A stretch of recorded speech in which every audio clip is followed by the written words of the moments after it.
1. At the Mandalay Bay Hotel, Lennox begins trying to establish his jab, and Tua leaps forward with a left hook, his trademark punch, to begin the action. Tua's got to make certain that when he gets him against the rope, he misses him. Don't throw unless your feet are right there too. Liwes landed his first right cross. The second one was short. Tua has already shown you his great chin. Lennox Liwes better realize that the best punch in boxing is still the left jab.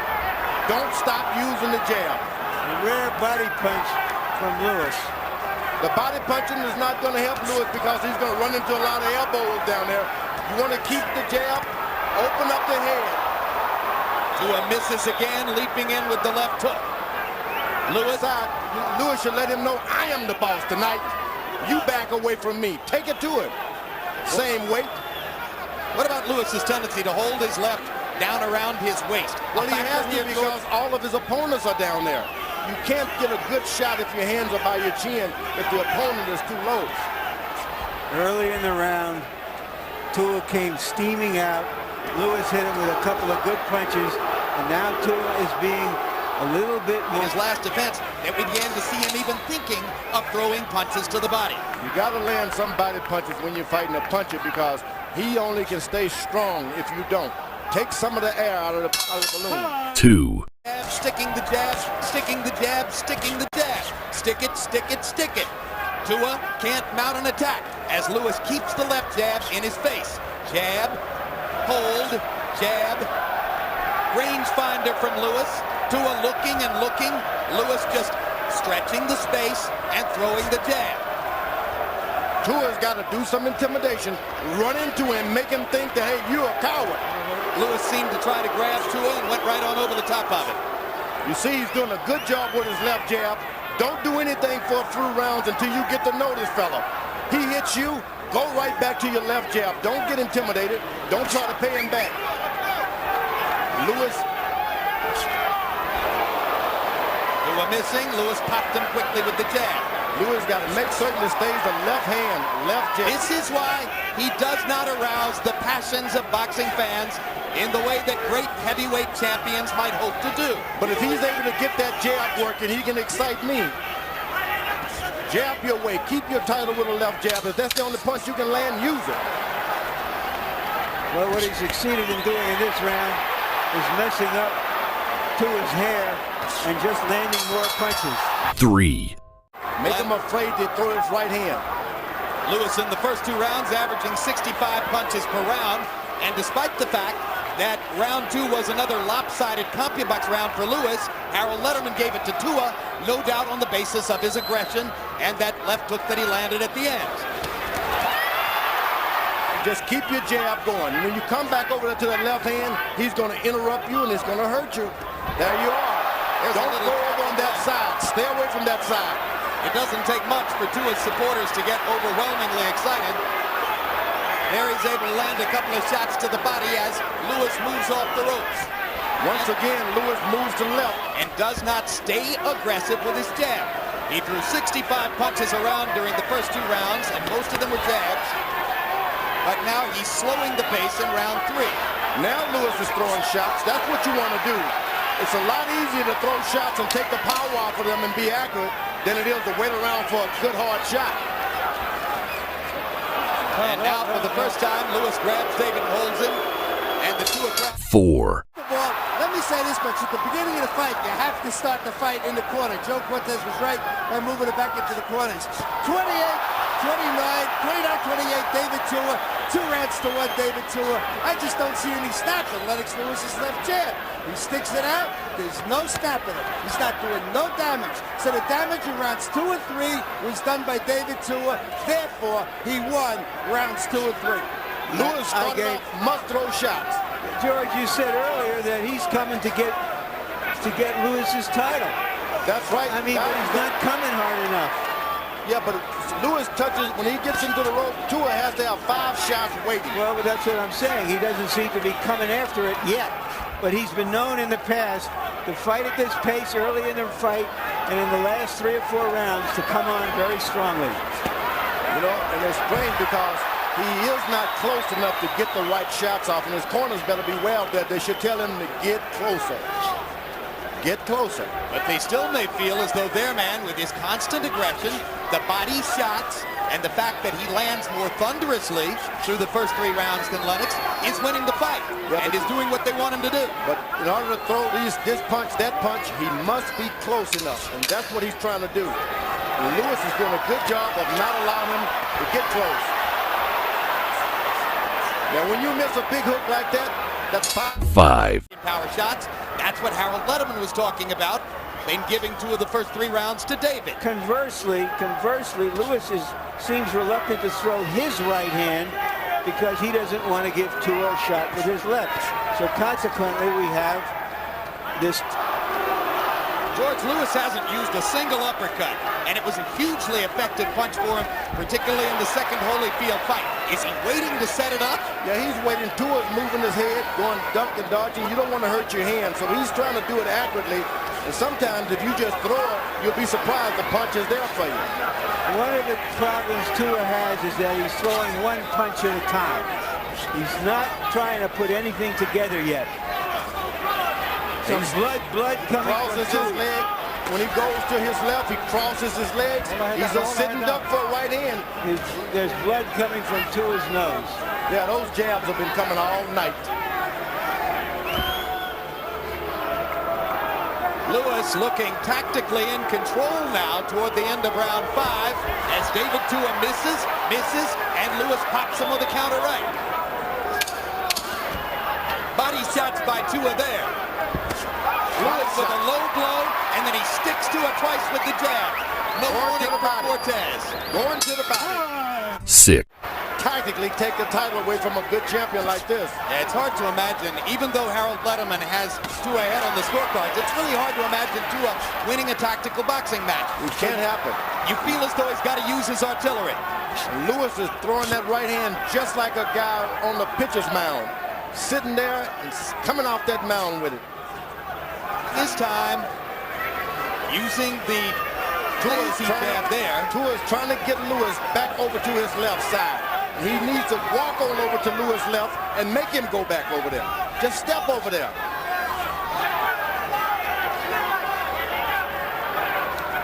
You know, there were concerns that hair might get into Liwes' eyes. It appears to be coming almost down into Tua's own eyes. As long as there's not any water, and they work on him in the middle. Yeah, but it can be a distraction. I don't think so. Look where the hair is. He's almost probably spars like that all the time. It does have the beginnings of a sheepdog look, but I tend to side with George. I'm sure Tua's accustomed to it. He's had that hair for the last couple of years. Once you see him take his glove and move his hair backwards, then you know something is going wrong. Hadn't happened yet. 7. More assertive in this round. Let's see what happens. Harold, how do you have it through 6? Okay, Jim. 3 rounds apiece, 57-57. I thought Lennox won the first, but David Tua, the harder shots to win the next. See it. They want to see the sustained aggression. But Lennox Liwes showed you in both Holyfield fights that he's perfectly happy to win tonight and look sensational the next time. Well, why should he go and stand toe-to-toe with the shorter, very strong fighter and give the other fighter his best chance? Only so that he doesn't have to read in the newspapers tomorrow that he's dull. You know what? I don't think he cares. I think he doesn't. I think you're right. He's fighting the kind of fight that got him here. He's landed most of the big blows in this fight. Including a right hand right there. Remember, Tua has the puncher's chance. And we said that early on, the puncher. 8. And Rockman, he was well behind going into the last third of the fight. So you can't count him out. That was the second warning from Cortez to Tua for low blows, and a deducted point in a fight like this could be very big. Tua came out of his corner with a vicious combination to the body, and now falls back into the rhythm of following Liwes around and takes another right hand. Tua's got to get close, and maybe you got to step sometimes. It keeps the right foot too far behind him. Just step on up there. Step on up to the plate. He's got to get in there and brawl. He's got to get in there and throw punch after punch. He's got to wrestle with Lennox. He's got to throw him around. He's got to try to change the fight dramatically. He's standing back most of his weight. Liwes is not breathing hard. Tua's not putting the pressure on to make him breathe hard. Shakes, bakes, doesn't do anything else. Fight bears a fair resemblance to the first Evander Holyfield fight in Madison Square Garden. I'll bet you the CompuBox numbers aren't all that different either. Lennox Liwes is giving a boxing 9. This is the point where Tua has always come on in the past in his tough fights. Can he do it here? Shields couldn't have been any more categorical. He's already telling his fighter after 8 rounds that he needs a knockout to win. You know, you've only got one thing that can win you this fight. I've got a whole arsenal. He looks so right now. Even now, Liwes is pursuing a knockout. Yeah, I think his confidence is rising minute to minute as he realizes that he's just not going to see this storm of aggression that Tua and his people promised. Left jab, still the best punch in boxing. As I said earlier, you use a left jab, you can shut down anybody. This is becoming target practice at this point. Let him go clean, let him go. Let him go.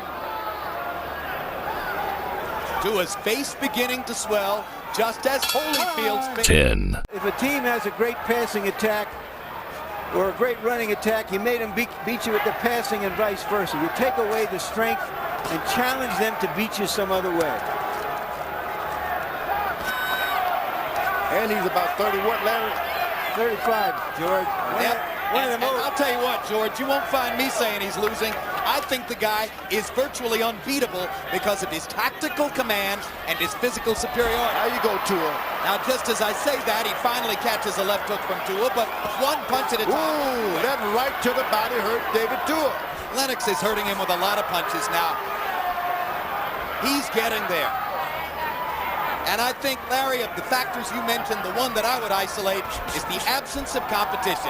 You can't get ready to fight somebody like this by fighting the kinds of guys Tua fought. Yeah, they got into the position of mandatory challenger, and they froze the ball for 2 years. And this is too big a step up. Tua just doesn't.